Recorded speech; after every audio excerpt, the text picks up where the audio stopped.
of Jewish society. They were social outcasts. Obviously, they were being punished for their sins. That's not true, but it seemed like it.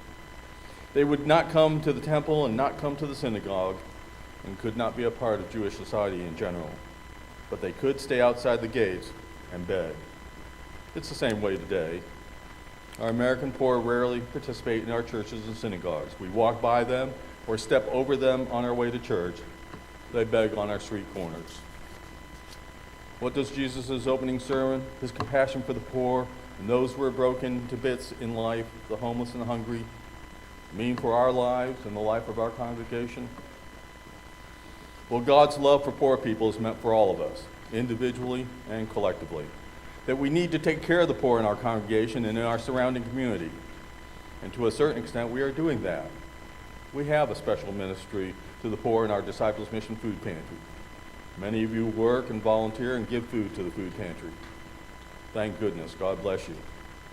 In the book of Proverbs, God says, an act of worship is generosity to the poor. Therefore, every Sunday we should give and serve the poor. We are performing an act of worship. It should be Food Pantry Sunday here at First Christian Church every Sunday. So then what does it mean when we come to church with empty hands? With hands not filled with groceries for the poor? The food barrels need to be overflowing with food. Remember, Jesus said, I have come to proclaim good news to the poor.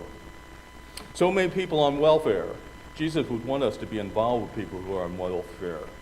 Those households also live on meager incomes. I would challenge any of you to live on what a welfare person lives on. Almost none of us could.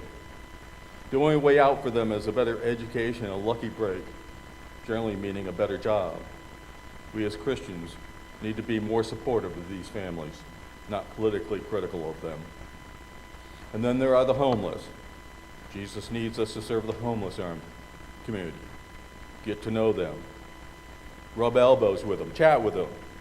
Try and walk in their shoes and help them as he did with the poor, the blind, the lame, and the maimed. Yes, in his first sermon, Jesus chose Isaiah 61, verse 1. The Spirit of the Sovereign Lord is on me to proclaim good news to the poor. During his whole life, Jesus reached out to lepers, the blind, maimed, and poor. When we follow Jesus, we should do the same. For even as you do unto the least of these, his brethren, we do it unto him. For this was the focus of his ministry, for the poor and for the stranger too.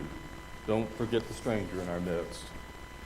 From Leviticus, when you reap the harvests of your land, you shall not reap to the very edges of your field, or gather the gleanings of your harvest. Naomi's daughter-in-law, Ruth, a Moabitess, was a stranger in Bethlehem during the barley harvest, but was allowed to glean in the fields behind the harvesters. See, in olden days, there was compassion on the stranger and the poor.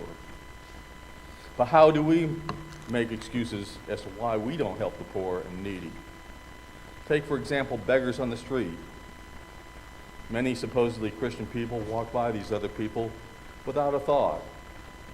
And the main excuse seems to be, well, I couldn't be certain that he was actually poor. Or maybe he was just trying to run some scam just to get him money. Are you going to stand before Jesus and give this excuse? Who are we to judge a beggar's motives? Even if a person wasn't a real beggar who was in need, Jesus knows our hearts. If we walk by making excuses, Jesus will know that we have not shown love. But we willingly give out a love even if that beggar isn't what he seems. Then Jesus will see that we didn't judge that person and gave out a love for him. I don't know. This is hard.